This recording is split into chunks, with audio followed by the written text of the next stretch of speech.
you. Thank you all for being here. I know there's a lot of good stuff going on today, and we're thrilled you decided to join us. The way we have 4 wonderful authors of 4 very different, wonderful books today. So I'm going to start by introducing them and then asking them to tell you a little bit about their novels. From there, I have a lot of questions. I definitely want to open the floor for you all to ask questions.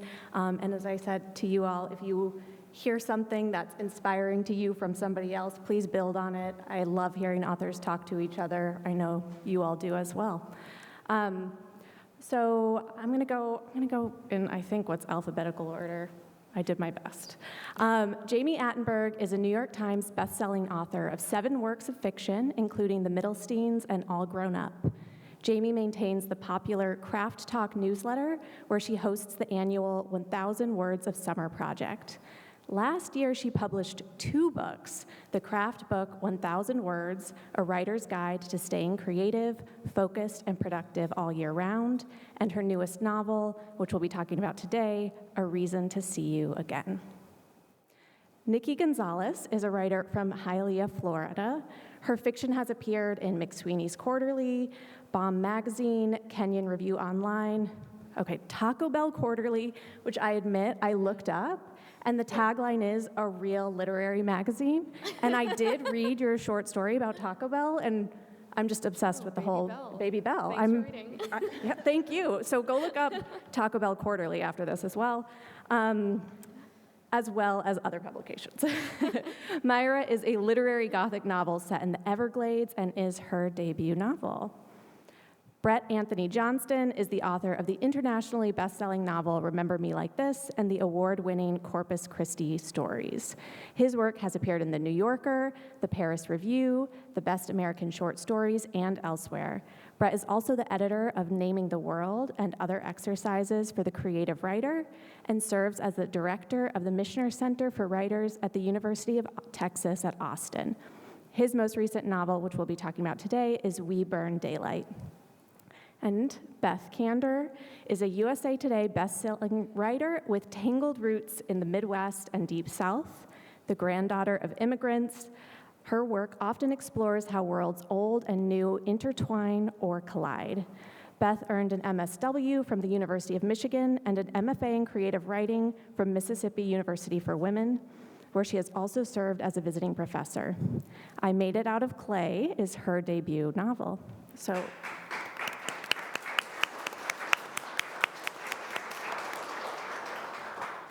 So I'd love to get started by asking each of you to, in about a minute-ish, tell us a little bit about your novel, what you want readers to know about it going into your work. Nicky, do you want to get us started? Sure. So Mayra is a literary Gothic novel. I've also been calling it Friendship Gothic because it is, at the core of the book, it really is about this complicated friendship. And it very much pulls from the Gothic tradition in that the past is interwoven with the present. It takes place in a swamp. There are secrets that are revealed. I like to think of it as sort of a festering wound of a novel because the narrator is really, really circling the drain, thinking about this relationship, thinking about this old friend that she hasn't seen in like 10 years who invites her to this remote house in the Everglades. And so she's sort of reconciling the friend that she remembers from 10 years ago with the person who's actually in front of her, and this third imaginary person that is where those people meet. So yeah, I'll leave it at that. Okay, Beth. I don't know that I'm going to beat the descriptor festering wound of a novel. My book, I Made It Out of Clay, is very different from most things that I've written, and a big reason for that is because it has a very wild genesis story that, simply put, is it won a film pitch competition. And so I think the easiest way to describe it is to give you the film pitch, which was Broad City meets Shaun of the Dead in this very unlikely rom-com-ish with a golem. Those books sound really good. You sign my copies later. I'm terrible at the pitch, I have to admit. A Reason to See You Again is about, spans 40 Oh, you gotta turn it on. See, that's how bad I am at the pitch. I don't even know how to turn on the microphone. A Reason to See You Again spans 40 years, and it's about a family, two sisters and one mother, and they kind of move in and out of each other's lives over those 40 years, and they find ways to not talk to each other successfully for that amount of time, yet somehow like connect here and there. And one of the sisters, Shelley, is actually really involved with the development of the mobile phone. So it also kind of tracks the 40 years of how cell phones have kind of infiltrated our lives. So I'm very fascinated with communication, the way that people speak to each other, and I'm always either really enthusiastic or totally embarrassed. So I'm like, I watch the way that people talk to each other, and I think about it a lot. So that's really filtered into this book. Thank you all for coming and hanging out with us. I hate talking about my books, so I'm just going to eat up a lot of time. The first thing I want to do is I want to just thank Sara, who has been arguably the most conscientious moderator that I've ever had the privilege of working with. Thank you. She's really got it down. Ellen Daniels, who runs this thing, has just been absolutely amazing. I also want to express my very real envy for having never been published in the Taco Bell Review. Submit. And so the brainiacs at the publisher, they say that this book is, what do they say? They say Romeo and Juliet set in a doomsday cult, which sounds pretty good. It is. I just think of it as a book about a teenage boy who's learning how to pick locks and a teenage girl who likes driving an old Chevy truck. That's pretty good. Thank you, Jami. Well, I wanted to start with one of the things that I think as a reader, we're often pitched this idea that a novel is either character-driven or plot-driven. I have no idea. I don't write fiction. I have no idea if you all ever have that in your mind as writers. But as a reader, I feel like it's very limiting that there are so many other things that can drive a novel. And there are many things that drive each of your novels, but one of them is the relationships, the connections that the characters have to each other. There are intense relationships, there are complicated relationships. So I was wondering if each of you could share a little bit about some of the relationships that are at the heart of your novel and why it was important to you to write about that type of relationship. I'll start. Okay, thanks, Jami. Well, let's see.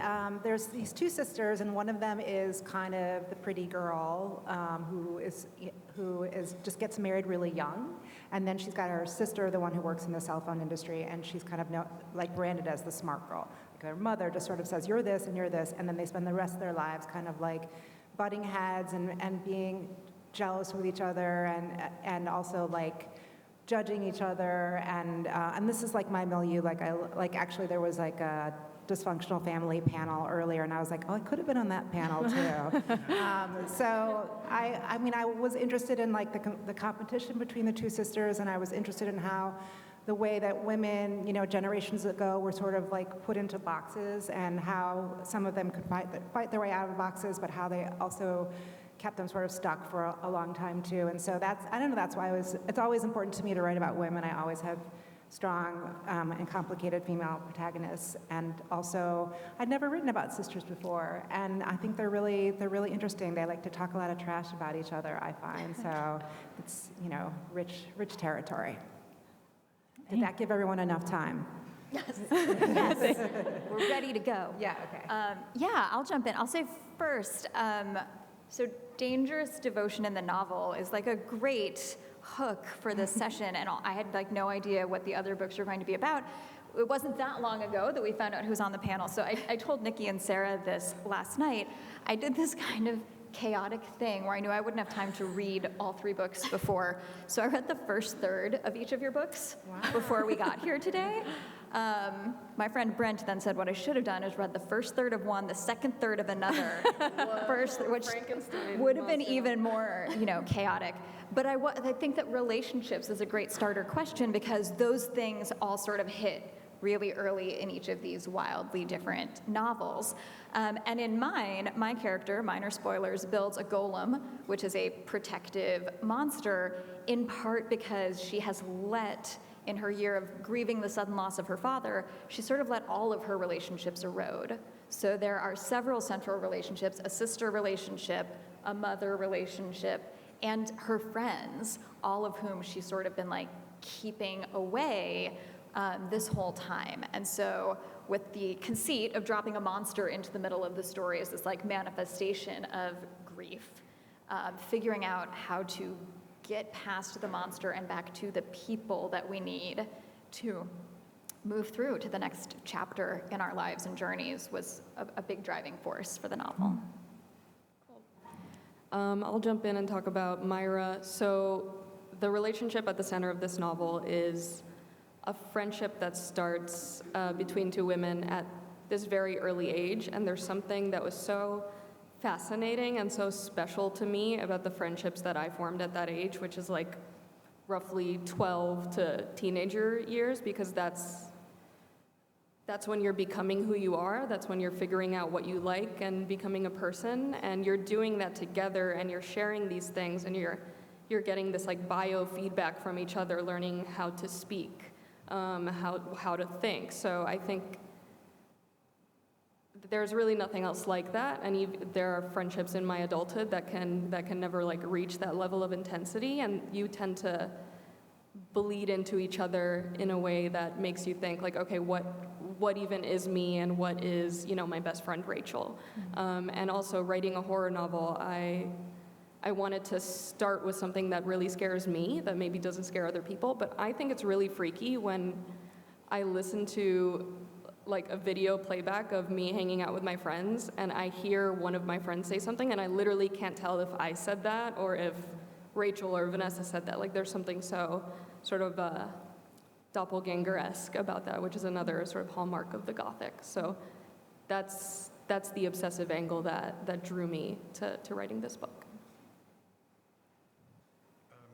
Sara, do you want me to answer this question, or do you have another question? No, I want to hear about the intense relationship in your novel too, because it's very intense. All the intensity comes from my envy about this Taco Bell. So I was on book tour about 10, 11 years ago for the last novel, and I was in one of these horrible chain restaurants that are usually next to the hotel where they put you up in book tour. And I overheard this gentleman. He wasn't talking to me, but he was at the bar. He was talking to somebody else, and he said that he had worked alongside a member of the Branch Davidian cult that in 1993 in Waco with David Koresh.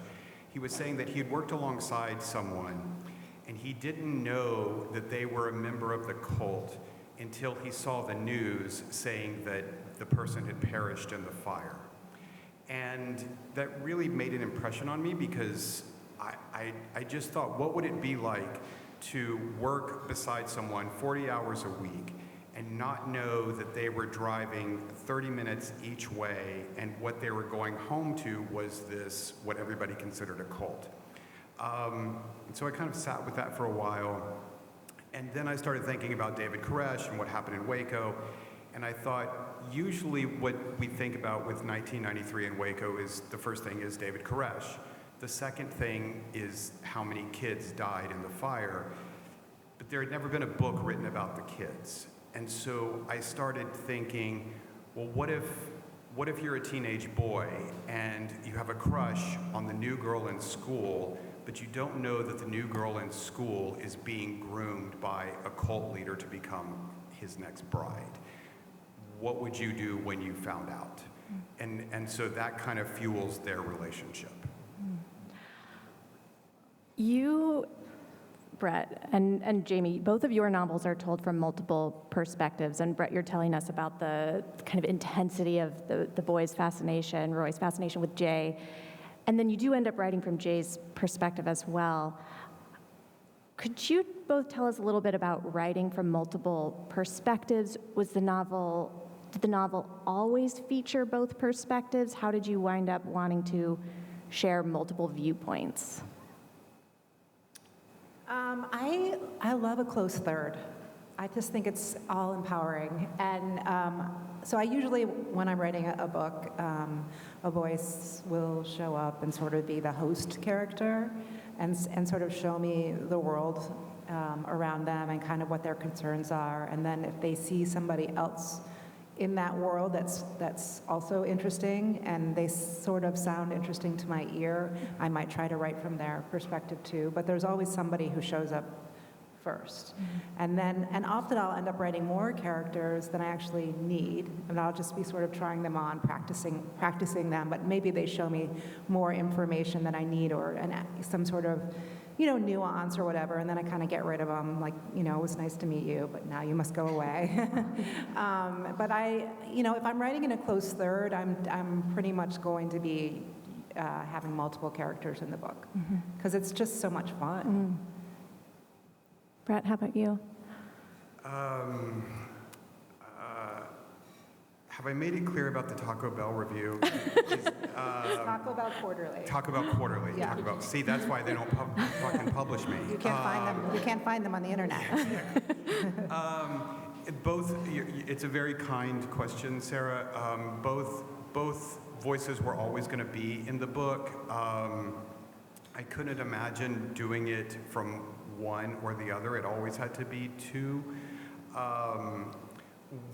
What I would say is, for me, it's always having alternating points of view, or it's always a way to include the reader, because a lot of times the reader and one character know more than another character, and that feels like it invites the reader into the story. So if the reader and Jay know something that Roy doesn't, and then Roy comes up on the page, I think they feel a certain kind of tension about this secret that they have that he doesn't know.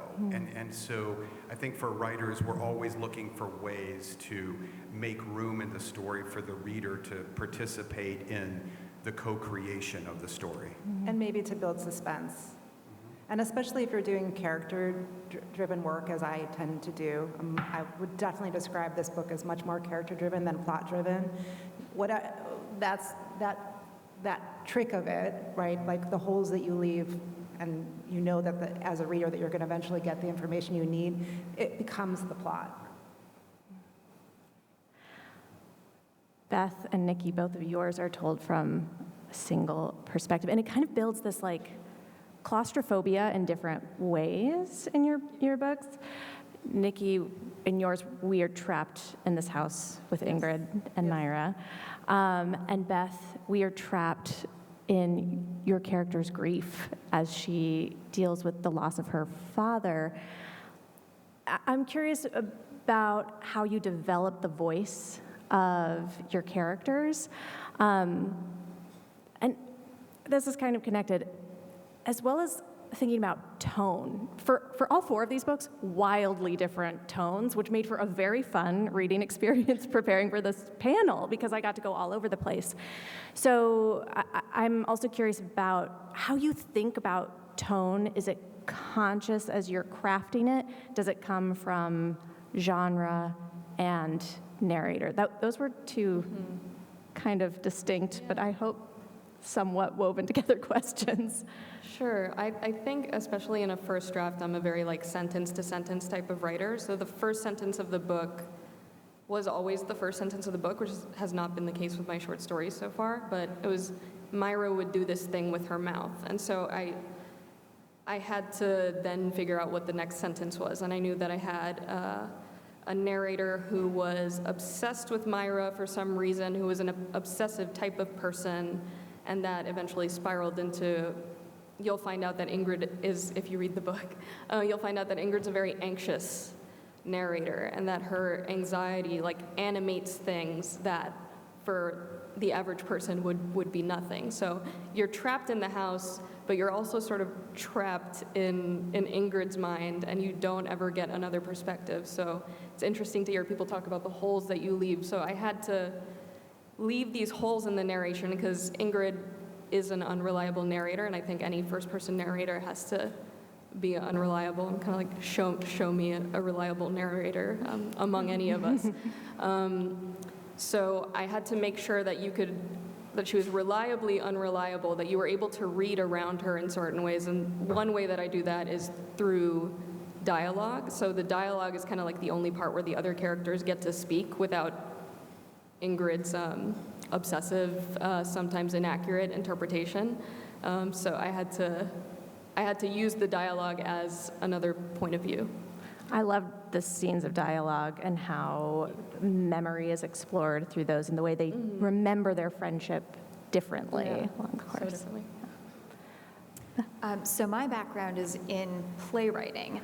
And when I'm writing fiction, I like both a third and a first-person point of view. And I think of it sort of two different ways. Like when I'm writing in third, it feels more like I'm writing a play and dialogue in a play.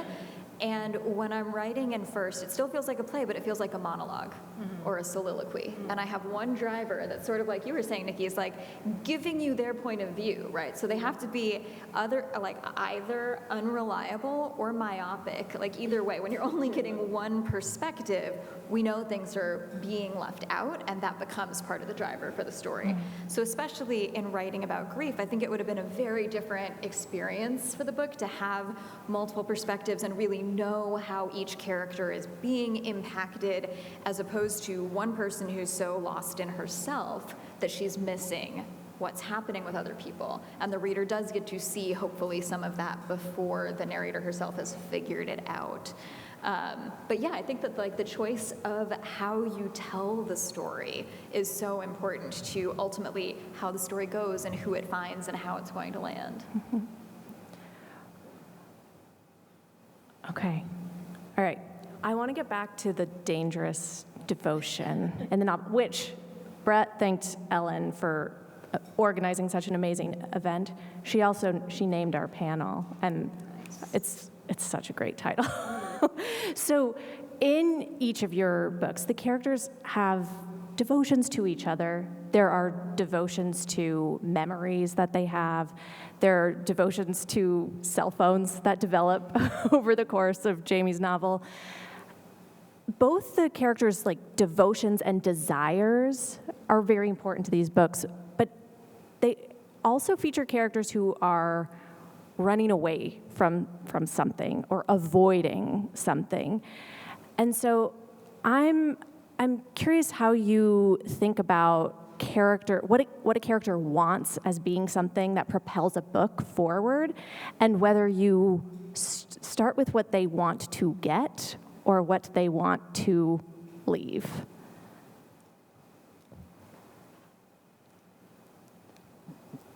I can pick someone. I used to be a high school English teacher, so I'm really good at waiting, and I'm also really good at cold calling.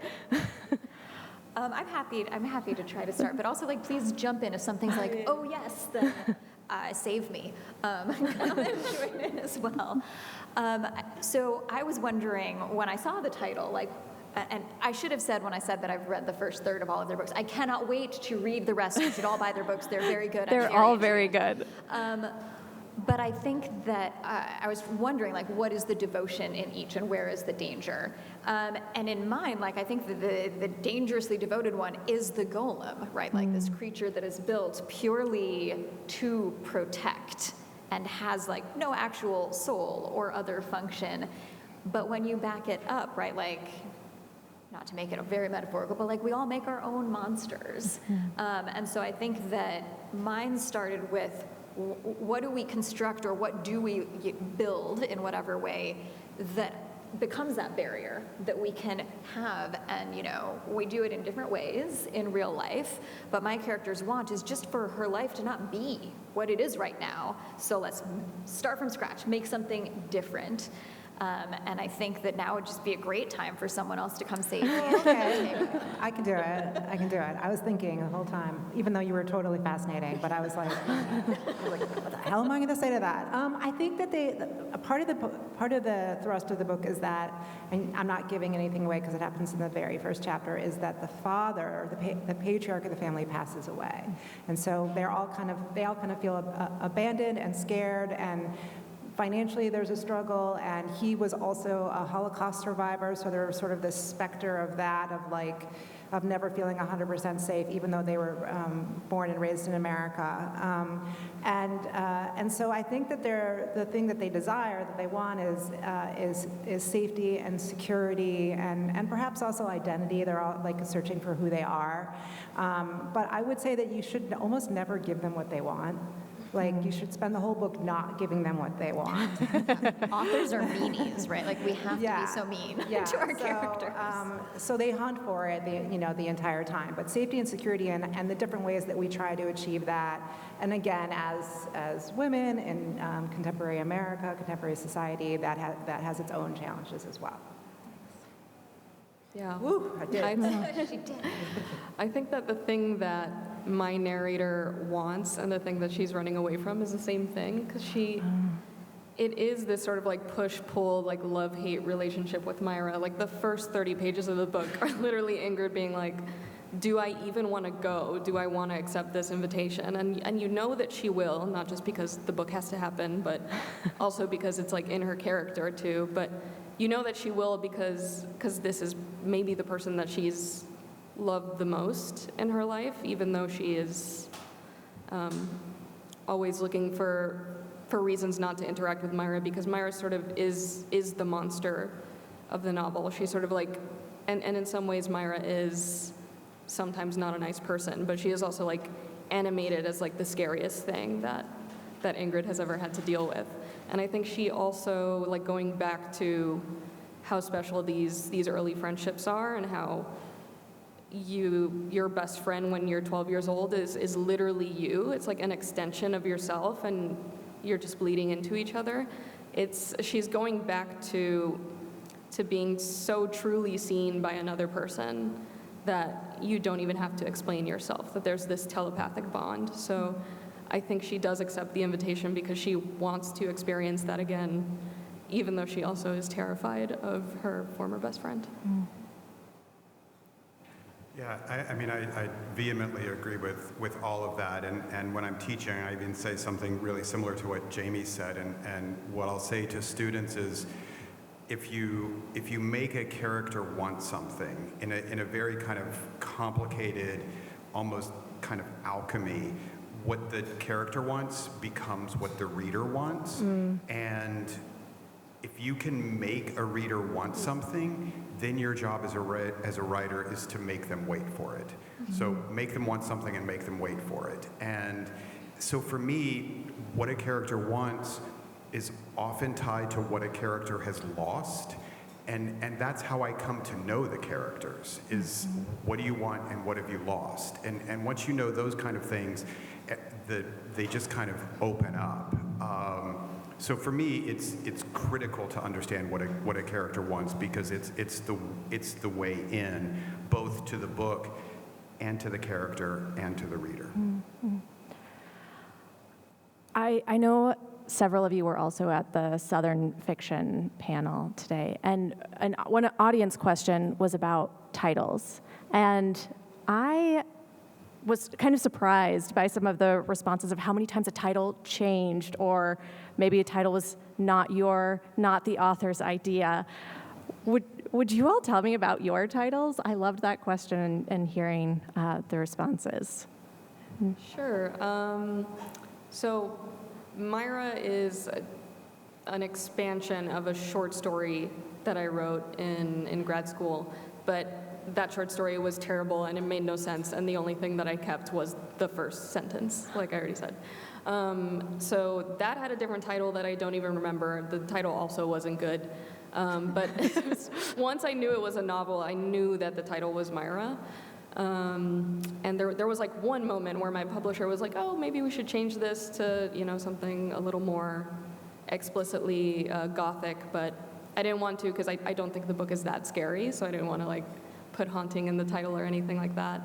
But I also think that the singular like lady name title is actually very Gothic, and so if you think of like, you know, Rebecca or Dracula, which is not a lady name, but you know, the single name title, the big red font.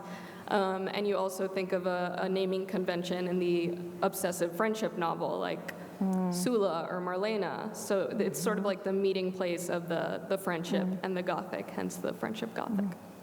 I love the Rebecca connection. I definitely thought of that as I was reading your book, The Spectre That Haunts. Beth, how about you? So there was one thing that I left out earlier about the film pitch competition that I won, which is that it was actually a Hanukkah rom-com film pitch. So the title, I Made It Out of Clay, is both a nod to the I have a little dreidel, I made it out of clay, and you make golems out of clay. So that was that. But I should also clarify that like now when people are like, oh, so is it a Hanukkah book? I'm like, yes, in the same way that Die Hard is a Christmas movie. Like Hanukkah and Christmas are happening in the background. It's not central to the story at all. It was just how I had to win the film pitch competition. And also everyone should read it annually. I thought the Hanukkah and Christmas like inclusions sprinkled throughout were very fun, though. The Santa on the train, great scene. Thank you. Thank you. And how early did the title come to you in the process?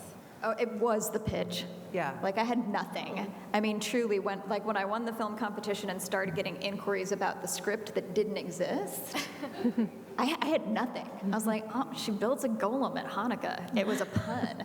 So then I had to like back into the story, which is why it was very different. But the title, the only time it almost changed, and anyone who gets the Made It Out of Clay reference will understand how silly this is. One round of editorial at HarperCollins, they suggested that instead we change it to I Made Him Out of Clay. And luckily, they allowed me to veto that because I had two very clear reasons. One, I was like, that's not the lyric. And it's just, it's going to look like, I don't know Hanukkah. And y'all, I know Hanukkah. The Jews will be mad. And the Jews will be mad. So I was like, no, it has to be I Made It. Also, it is very important to the story and the character's journey that though she gets confused and blurs lines and thinks that it is a him, it is an it. It is a soulless monster. It is not a him. And I was already sort of worried, which has happened and is a totally different conversation, that people would think it was going to be like a traditional romance or straight up rom-com, and you will be very disappointed if that is what you go in thinking the book is going to be. And I was like, that's going to push it further in that direction. If it's I made him out of clay, haha. That's no. Do you want to go? Okay.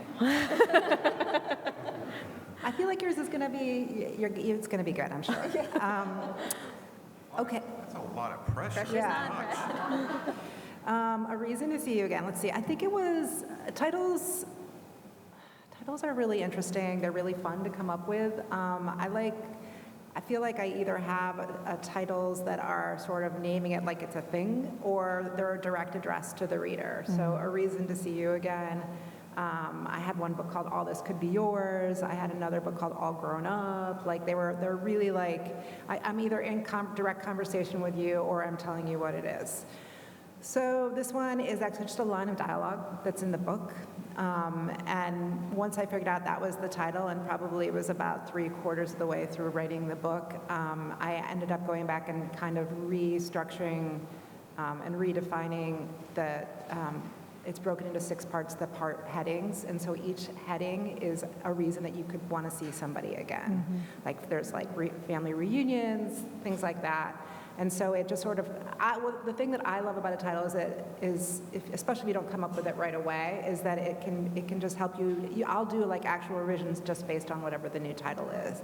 So it's just another way, because you want it to connect with the bigger idea, the bigger theme of the book. The title is the first thing you think about. The title is on the spine of the book. The title is kind of, in a way, the spine of the book. And so everything that's in the book should sort of fall underneath it and be connected with it. Do you always have chapter titles? No, not always. But with this, it felt like that. It felt like it needed a guide because it spanned so many years. So I felt like I needed as much structure and as much spine as I could give it because there are huge gaps in between, and I'm asking the reader to sort of fill in a lot of blanks. So and also it's kind of fun to put these little guideposts along the way, little Easter eggs along the way. Yeah, I've never had a book be published under the title that it was originally bought. Oh, wow.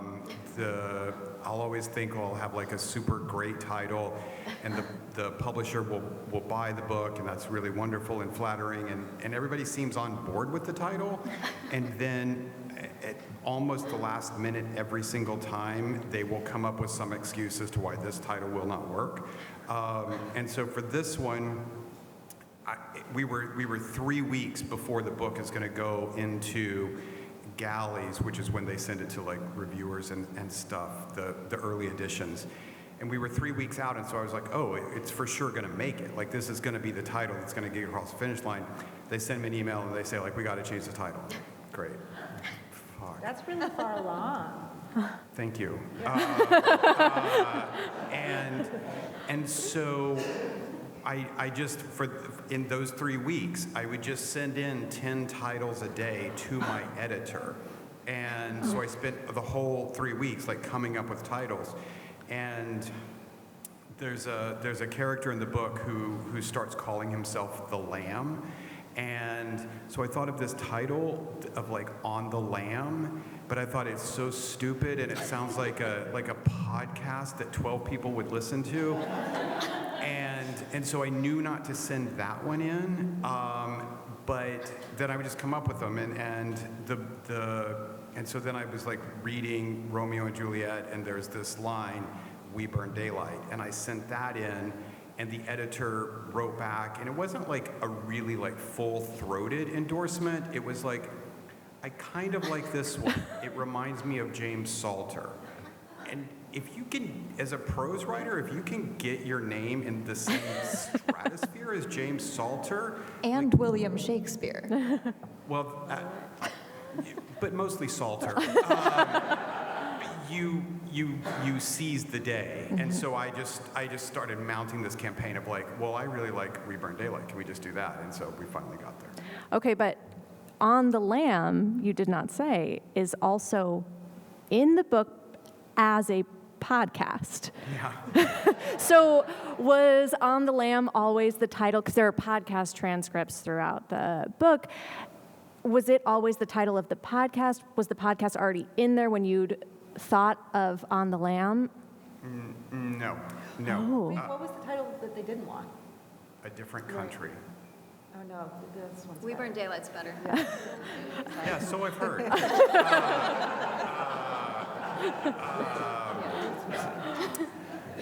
So this book tried to kill me for about a decade of my life, and there was about year 8. I sent my editor a note. This is an answer to Sarah's question. I sent my editor a note, and I said, like, the book sucks. I can't do it.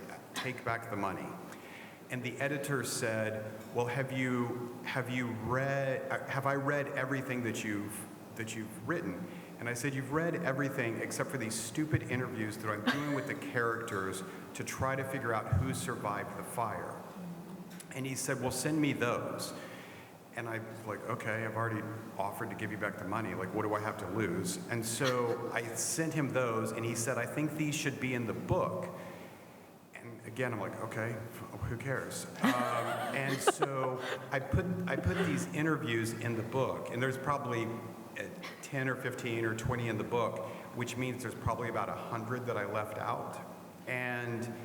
But they were Bret interviewing the characters. And so when they were in the book, it was like, well, Bret wouldn't be interviewing the characters. Who cares about Bret? So I had to figure out who was interviewing the characters.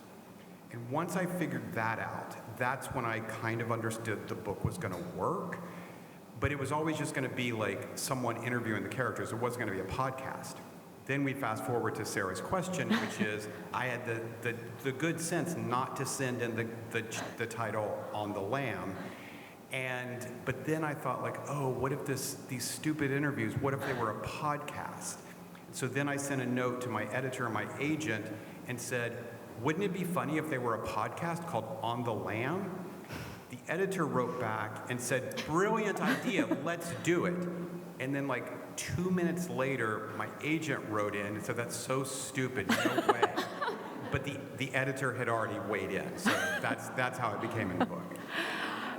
Does anyone else have a moment in the writing of your book where maybe the book took a surprising turn and you had to decide if you were going to follow that turn or force yourself elsewhere?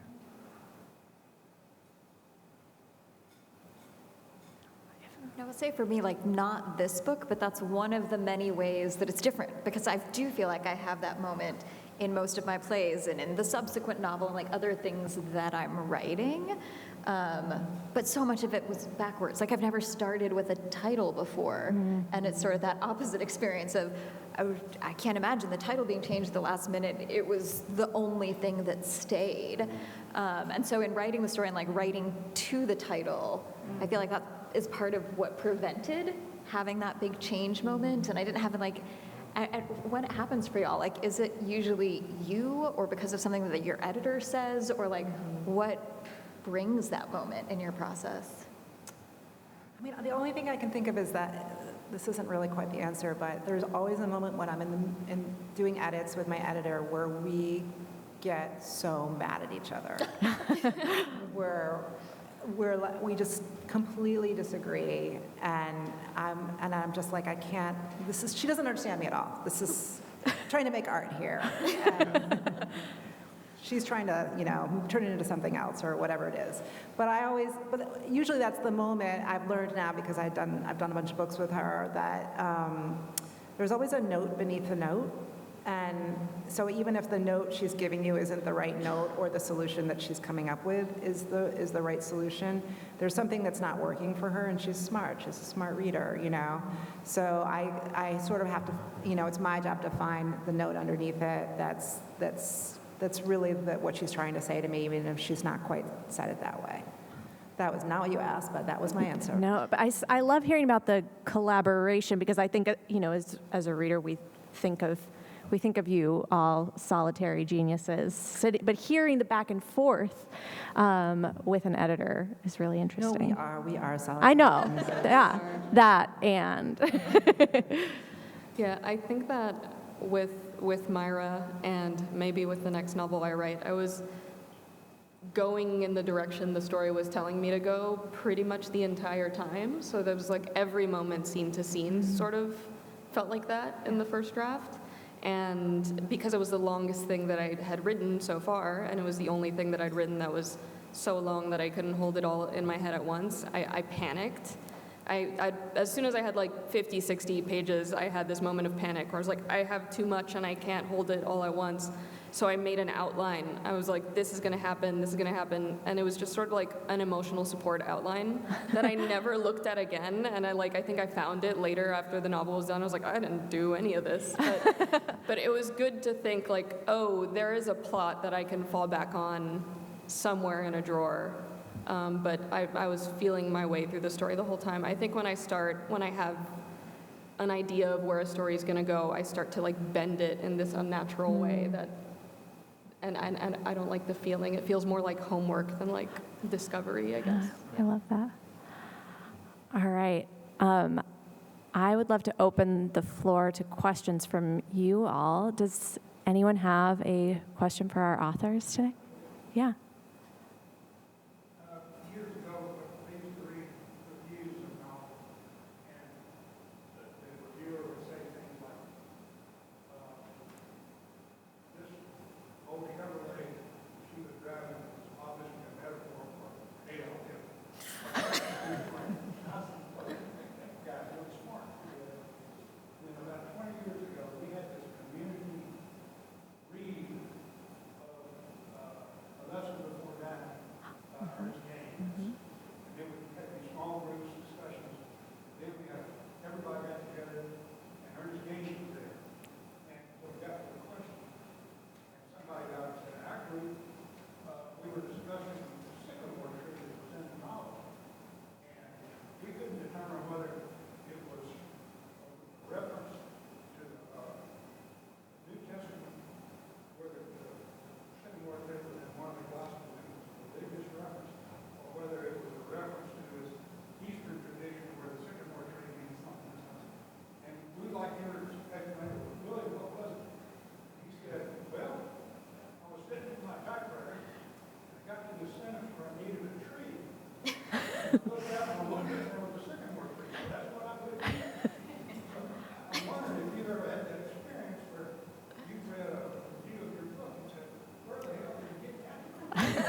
The former English teacher in me loves this question of all of my students. How could you possibly read so much into a book? Right. How about for you all? Yes, already. I mean, my book came out in July, and that's already happening. Even just like talking to my father-in-law, he had a very interesting interpretation of the ending, and like I don't want to spoil it or even repeat what he said, but I was like, whoa, and he said it as though it was obvious, like, oh, this is so like a metaphor for this, and I was like, that's fascinating, and that's really smart that I somehow subconsciously did that, because I did not. I mean, it's a completely valid and very cool interpretation that I love, but I cannot pretend that I was doing that on purpose. So yes, I have a lot of moments like the sycamore tree moment. Yeah. So it hasn't come up so much with this book yet. It also hasn't been out for very long, and I mostly try to not read reviews. But it has come up with plays and in talkbacks, and what I plan to do, if it happens with my novel, is what I do when someone extrapolates something, like some brilliant subtext or symbolism within my play, and they ask me about it, and it is something that I absolutely was not, top of mind, but sounds great. What I've learned to say is, thank you so much for noticing that. I'm going to steal that. Yeah. Thank you. I can't think of like any sort of misinterpretation. The only like complicated reviewing experience that I've had is when I had a memoir that came out, and then you sort of get reviewed as a person. And there was like one review where they did not like me as a person. And I was like, you can't really say anything or do anything about it, but they really just didn't like me. So I have problems with that.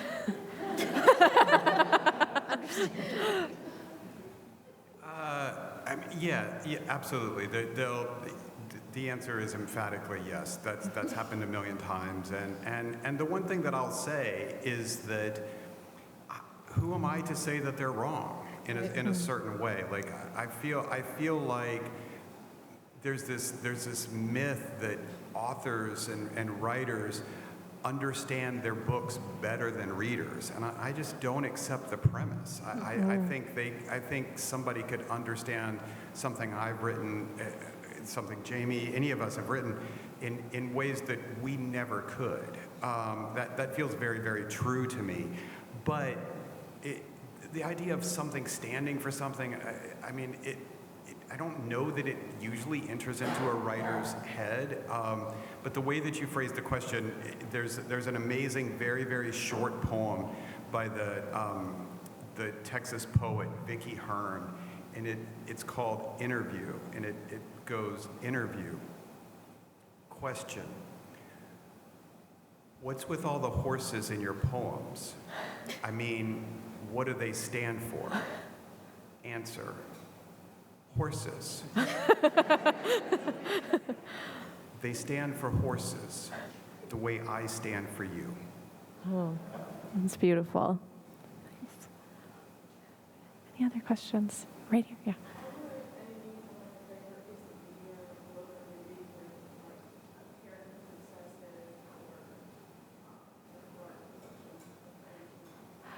I'm just going to repeat for it. So the question was, are there any favorite pieces of media, books, films that feature an obsessive or highly devoted character?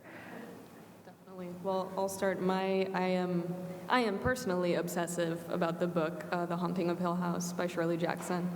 And in fact, like to the point where like I fully modeled my book after that book, like to the driving out scene, which is my favorite scene in that book, when she's driving to Hill House. But yes, I think the narrator of that book, or it's actually a close third, but the protagonist, Eleanor, being in her head and seeing the things that she fixates on and the way that she sees the world is really fascinating, and that's just a 10 out of 10 book. Yeah. I'm going to go with a really unconventional and TV answer, which is Ted Lasso. I would argue that there is so much obsession going on in Ted Lasso, and sort of everyone has their own fixation, and whether it's winning or sticking it to the person that is divorcing them, or like something that is for them getting in the way of getting to their own next chapter, which is what, obsession can sometimes do to us. And I would also add, like, in a different way, another TV example, The Bear. And I think both of those shows, in just really compelling ways, deal with mental health and obsession without making it about mental health and obsession, but making it about relationships and ultimately figuring out how to stop obsessing and start connecting. And thanks for that question. No, you. Someone said, maybe somebody on this panel can remember, but someone said that art is making someone else care about your obsessions. So I think almost anything that we engage with, any media, I think it's someone's obsession. I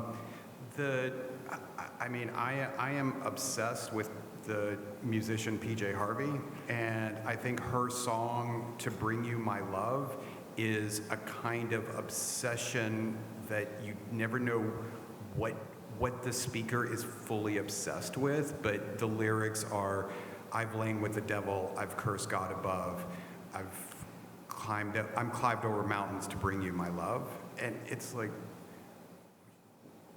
yes.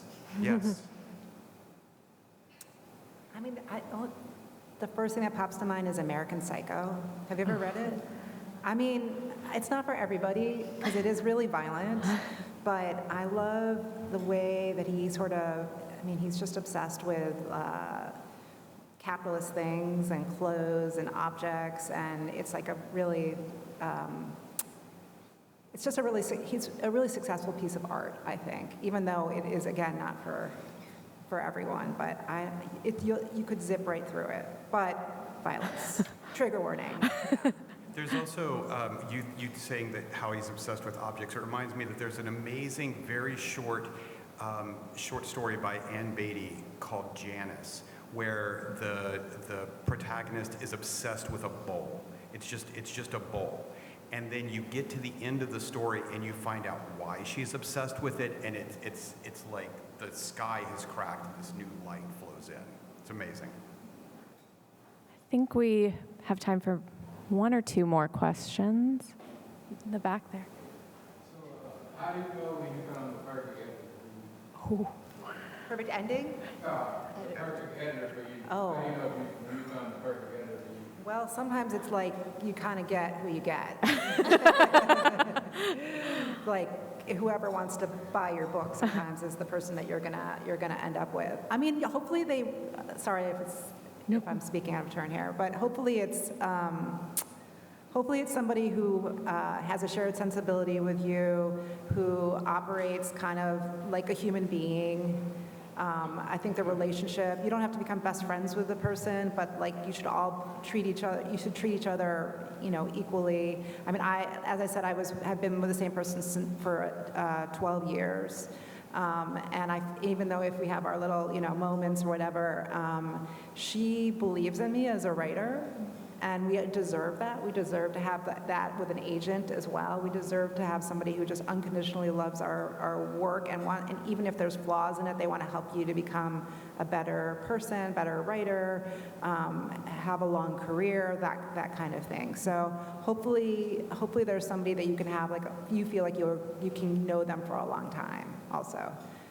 I know everyone probably has something to say about this. Yeah. No, I would definitely agree with that on the editorial with the publisher side.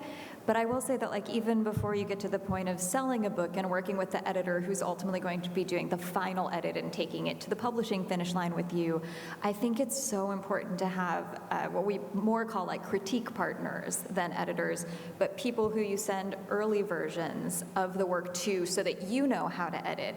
And I think for that, the most important things are people that you really trust and know will tell you what is working, because it's important to have that positive reinforcement, but also can tell you honestly, here's what isn't, here's what you really need to sort of focus on in that next round of revision. And that is part of the editorial process. It's not your editor, where you have a lot less choice ultimately in who your editor in a publishing house is going to be, but you have so much opportunity to be polishing your book before it gets to that phase. It's just you want somebody who's on your side and wants to see you succeed. Yeah, see you succeed. Yeah.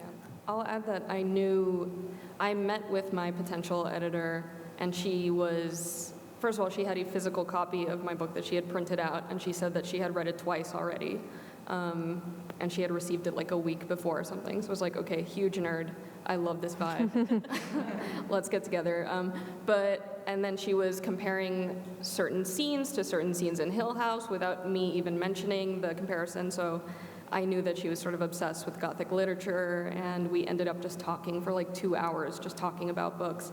But going to what Beth said, I think I talked to a couple other editors, but she was asking me to do way more work on the manuscript than those other editors were saying. And on one level, like, that kind of stinks, because you're like, now I have to do a bunch of work. But it also, you need somebody who's going to say, this is what is wrong with the manuscript, and this is what you need to make it better. Or even if you have to listen to the note beneath the note, like Jami was talking about. So that's how I knew.